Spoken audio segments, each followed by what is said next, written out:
Channel কিসমিস। তো আজকে আমরা দুজন রেডি হয়ে পড়েছি, যাচ্ছি কোথায় বলো? আজকে যাচ্ছি আমরা শরৎচন্দ্র চট্টোপাধ্যায়, বিখ্যাত কথা সাহিত্যিক শরৎচন্দ্র চট্টোপাধ্যায়ের কুঠি, তার বাড়ি দেখতে, যেটা হচ্ছে দেউলটিতে। তো আমরা এখন যাচ্ছি রামরাজাতলা স্টেশন, তো ওখান থেকে ট্রেনে করে দেউলটি চলে যাবো একদম। আর মা আমাদের সাথে জয়েন করবে, তো মায়ের সাথে রামরাজাতলা স্টেশনে গিয়ে একদম মিট হচ্ছে। তো ব্লগটা দেখতে থাকো, ভীষণ ইন্টারেস্টিং হতে চলেছে, সমস্ত ইনফরমেশন থাকবে এই ভিডিওতে। ট্রেনে করে আসলে আপনাদের নামতে হবে দেউলটি স্টেশনে। তার জন্য হাওড়া থেকে দক্ষিণ পূর্ব রেলওয়ের খড়গপুর, মেছেদা, পাঁশকুড়া যে কোনো লোকাল ধরে নামুন দেউলটি স্টেশনে। আমরা রামরাজাতলা স্টেশনে চলে এসেছি, আর আমাদের সাথে জয়েন করেছি কে বলো?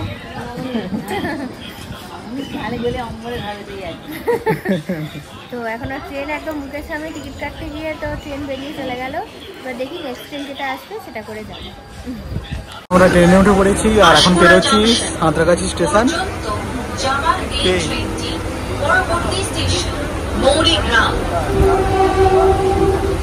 আমরা এখন নেমে পড়েছি দেউলটি স্টেশনে, আর নেমেই দেখছি বৃষ্টি স্টার্ট হয়ে গেছে পুরো। আর এত লেট করে দিল ট্রেনটা, মনে হয় বন্ধ হয়ে যাবে বাড়ি, কারণ 5:30টা লাস্ট টাইম, এখন 5টা বেজেই গেছে।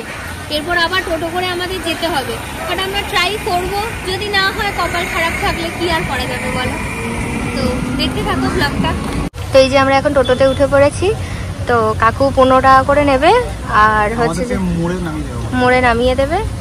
আর এই যে দেখতে পাচ্ছ স্টেশন থেকে লম্বা রাস্তাটা দিয়ে এসে এই যে ওভারব্রিজটা আছে, এর এই তলা দিয়ে আসতে হবে। এসে এই যে দেখছি এই জায়গাটা, এই মোড়ের মাথা, এইটা কাছে পর পর হচ্ছে টোটোগুলো দাঁড়িয়ে আছে, এটাই হচ্ছে টোটো স্ট্যান্ড। এখান থেকেই তোমাদের উঠতে হবে। রিজার্ভ করলে কত নেবে বললে? 100 টাকা। ট্রেন থেকে নামার পরে আপনাদের প্রথমে আসতে হবে প্ল্যাটফর্ম নাম্বার 1-এ। ওখান থেকে আপনারা একটু হেঁটেই মেন রোডে চলে আসবেন। ওখান থেকে কিন্তু টোটো স্ট্যান্ড যেটা দেখালাম, ওখান থেকে পরপর টোটো ছাড়ছে, আপনারা খুব সহজেই চলে আসতে পারবেন কথাশিল্পী শরৎচন্দ্র চট্টোপাধ্যায় বাসভবনে। এই যে জায়গাটা দেখতে পাচ্ছেন, টোটোওয়ালারা কিন্তু এই জায়গাটাতেই নামাবে। এরপর এখান থেকে আপনাদের একটুখানি হাঁটা পথে যেতে হবে। আমাদের মেন রোডে নামিয়ে দিয়েছিল তো টোটো দাদা, এবার আমরা সোজা রাস্তাটা দিয়ে যাচ্ছি। তো আর কিছুক্ষণের মধ্যেই আমরা পৌঁছে যাব বিখ্যাত কথা সাহিত্যিক শরৎচন্দ্র চট্টোপাধ্যায়ের বাসনিবাসে। দেখতে থাকো। প্রতীক্ষার অবসান, অবশেষে আমরা পৌঁছাতে পারলাম শরৎ স্মৃতি মন্দিরে। কিন্তু পৌঁছে মনটা একটু হলেও ভারাক্রান্ত হলো, কারণ ওখানকার যে কেয়ারটেকার দাদারা ছিলেন ওনারা বললেন বৃষ্টির কারণে আমরা 5টার মধ্যেই বাড়িটি বন্ধ করে দিচ্ছি। তো আমরা উপরে তো উঠতে পারিনি, তাই নিচ থেকেই আমরা পুরো ব্যাপারটা দর্শন করলাম। এবং এখানে একটি রান্নাঘর রয়েছে নিচেই, তো ওটা 1978 সালে যে বন্যা হয়েছিল তাতে নাকি ভেঙে যায়, আর রিপেয়ার করা হয়নি। আর এখানে তিনি জীবনের লাস্ট 12 বছর এই বাড়িতেই কাটিয়েছেন, এই শামতাবেরের বাড়িতে। এবং এখান থেকেই উনি লেখেন পথের দাবি, মহেশ, রামের সুমতি, অনেক অনেক উপন্যাস আমাদেরকে এইগুলোই হচ্ছে যে দিয়ে গেছেন, এত সুন্দর সুন্দর উপন্যাস। আর এই বাড়িটিতেই লাস্ট 23 বছর ওনার দ্বিতীয় স্ত্রী হিরণময়ী দেবী, তিনিও এই বাড়িটিতেই হন এবং শেষ নিঃশ্বাস ত্যাগ করেন এই বাড়িটিতেই। দুতলার ঘরগুলোতেই রয়েছে শয়নকক্ষ, এবং তিনি যেখানে হচ্ছে যে লেখালেখি করতেন, যে বারান্দাতে একটা ডেস্কের মতো জায়গা আছে যেখান থেকে উনি রূপনারায়ণ নদীকে দেখে উপন্যাসগুলি লিখতেন। তো ওইগুলো দেখার খুব ইচ্ছা ছিল, কিন্তু দুর্ভাগ্যবশত ওগুলো করতে পারিনি। এখানে একটি ওনারই একটা খুব সুন্দর স্মৃতিসৌধ রাখা আছে, এবং তার পাশেই রয়েছে 3টি স্মৃতিসৌধ, ওনার সমাধি যাকে বলা যায়, ওনার ভাইয়ের, এবং তার সাথে ওনার দ্বিতীয় স্ত্রী হিরণময়ী দেবীর।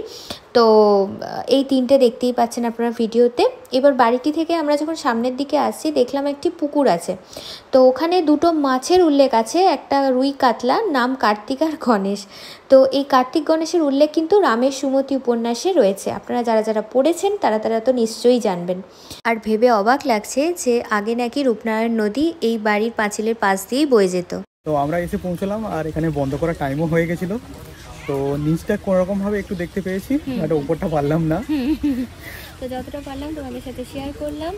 আর বৃষ্টির দিন যেহেতু দাদারাও তাড়াতাড়ি বন্ধ করে চলে যাবে আর কি। এনিওয়ে, তো বাকি তোমাদের সমস্ত ইনফরমেশন তো শেয়ার করে দিয়েইছি ভিডিওতে, কিভাবে আসবেন। আর এখানে টাইমিং লাস্ট হচ্ছে 5:30। একদম। আর বাকি সব ডেসক্রিপশন বক্সে লেখা থাকবে, ফেয়ার, টাইমিং সব কিছু।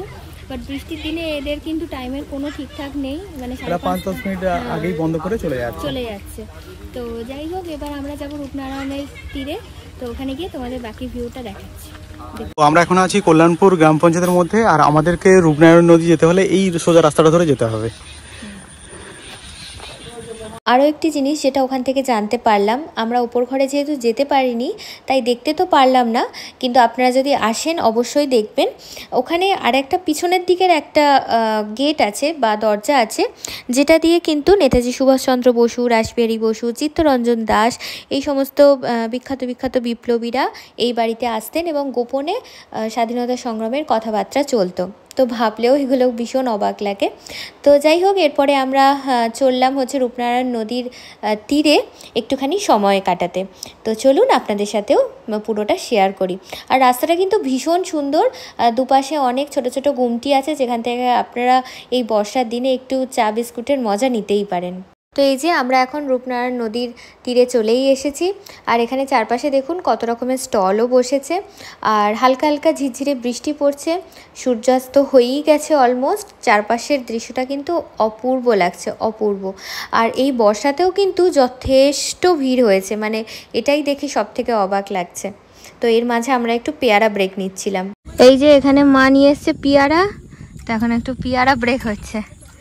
এই যে এখানে আর একজন, সামনে রূপনারায়ণ নদী, টিপটিপ করে বৃষ্টি হচ্ছে, দারুণ একটা আমেজ। কিন্তু এটা শীতকাল হলে না আরো সুন্দর লাগবে, তাই না বলো মা? শীতকাল হলে আরো সুন্দর লাগবে জায়গাটা। এখন একটু চারপাশটা কাদা হয়ে আছে, বাট এই সময় কিন্তু দেখো জল পুরো ভরে আছে একদম বর্ষাকালে। তখনকার দিনে শরৎচন্দ্র চট্টোপাধ্যায় ভিউ দেখতে দেখতেই লিখতো। হ্যাঁ,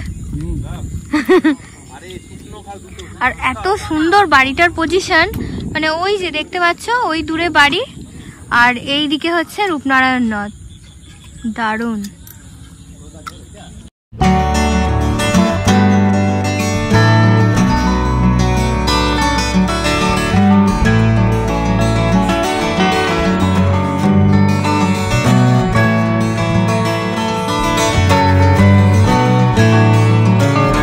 এসেছিলাম রূপনারায়ণ নদীর পাশেই একদম পুরো।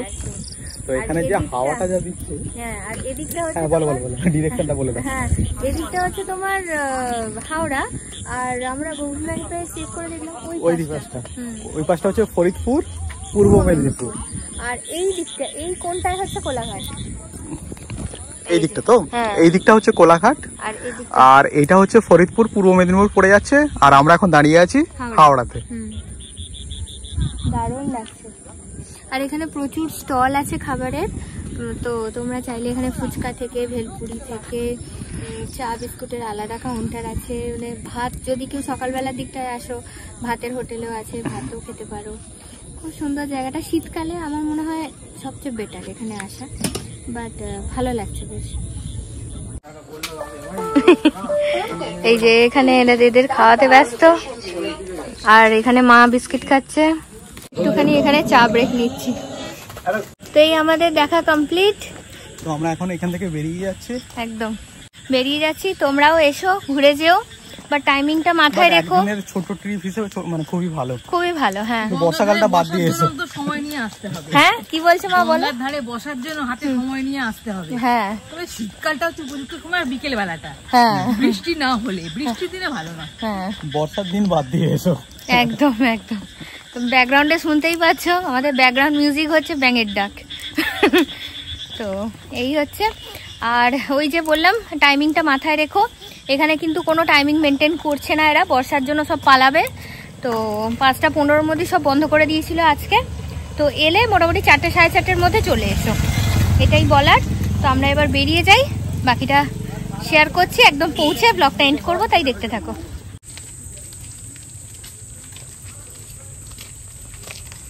আমরা টোটো পেয়ে গেছি মেন রোড থেকে, এখন আমরা টোটো করে স্টেশনের দিকে যাচ্ছি। সন্ধ্যা অলমোস্ট হয়েই গেছে।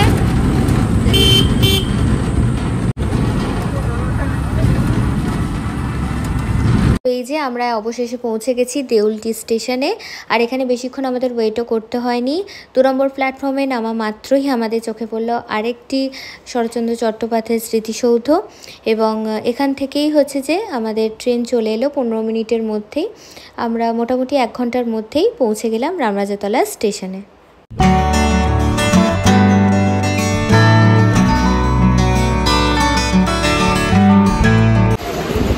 এখন আমরা ট্রেনে চেপে পড়েছি, তো এখন আমরা দেউলটিতেই গেছি।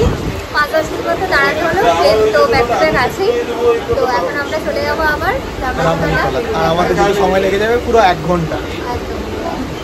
আর তোমরা যদি হাওড়া থেকে আসো তাহলে আরো হাতে 40 মিনিট মতো এক্সট্রা ধরো, না 15 মিনিট, ওই 1 ঘন্টা 20 মিনিটের মতো।